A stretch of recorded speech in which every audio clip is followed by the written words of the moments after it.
শুভ সকাল বন্ধুরা। আজ শুভ রথযাত্রা। তো রথযাত্রা উপলক্ষে জগন্নাথ দেবকে সকাল সকাল ফল নিবেদন করেছি, ফল মিষ্টি।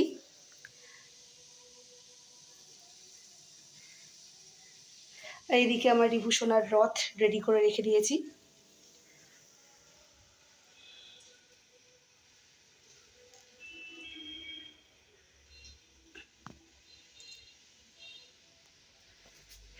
এই যে আমাদের মিষ্টি গোপাল সোনাকে কেমন লাগছে অবশ্যই কমেন্ট করে জানাবে। এই যে পুচকু,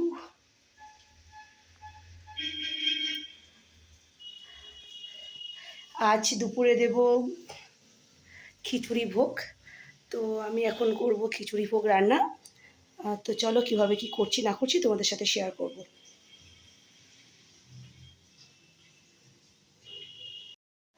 আমাদের রান্না এখন মাঝপথে। মামুন এদিকে সব সবজি দিয়ে চচ্চড়ি করছে, আর এদিকে হচ্ছে খিচুড়ি। আর এর আগে সব ভাজা আমাদের হয়ে গেছে। চলো যখন ঠাকুরকে দেবো সাজিয়ে তোমাদের সাথে শেয়ার করব। এই যে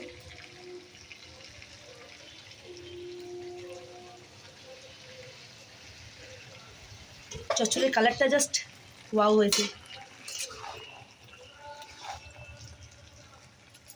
তো আমাদের ঠাকুরের খাবার কমপ্লিট হয়ে গেছে, আমি থালা থালা করে তুলেও ফেলেছি।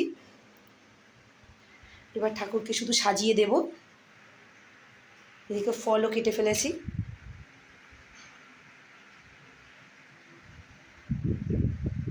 সাজিয়ে দেবো, সাজিয়ে দেওয়ার সময় তোমাদের সাথে শেয়ার করছি। এই তো আমাদের ঠাকুরকে সাজিয়ে গুছিয়ে ঠাকুরের খাবার দেওয়া কমপ্লিট। এবার আমার রিভু এসে আরতি করবে। রিভু ছাড়া তো আরতি কমপ্লিট, আনকমপ্লিট থাকে। সব কিছু গুছিয়ে দিয়ে দিয়েছি।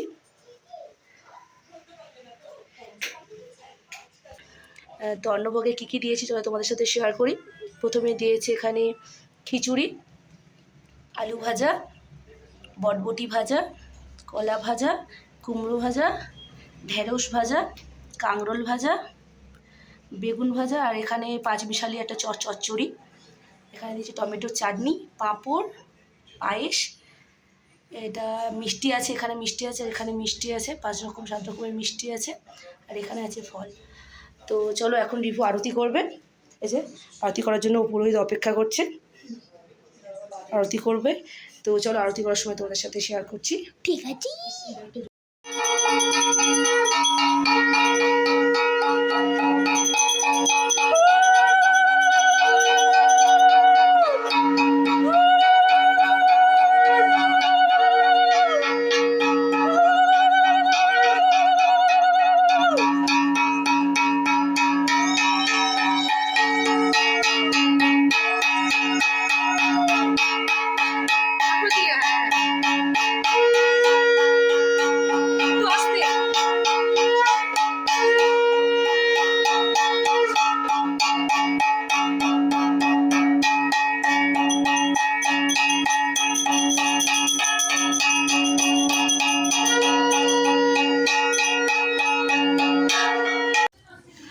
এখন আরতি কমপ্লিট। তো পর্দাটা নিয়ে এখন 5 মিনিট ছেড়ে দেবো ঠাকুরের খাওয়ার জন্য।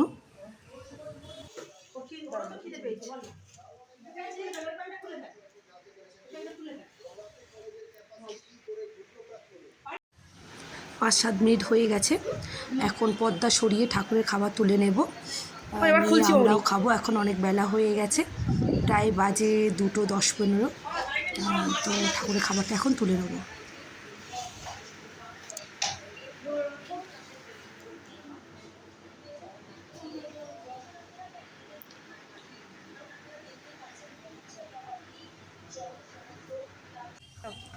তো এখন বাজে বিকেল 5:30। আর রিভু পাপাকে সাথে নিয়ে রথ নিয়ে বেরিয়ে পড়লো রাস্তায়। ওরা এখন কিছুক্ষণ রথ টানবে। তো কেমন লাগলো আমার এই পুরো ভ্লগটি অবশ্যই কমেন্ট করে জানাবেন। ভালো থাকবেন সবাই। তাহলে চলো টাটা। Tata review, tata.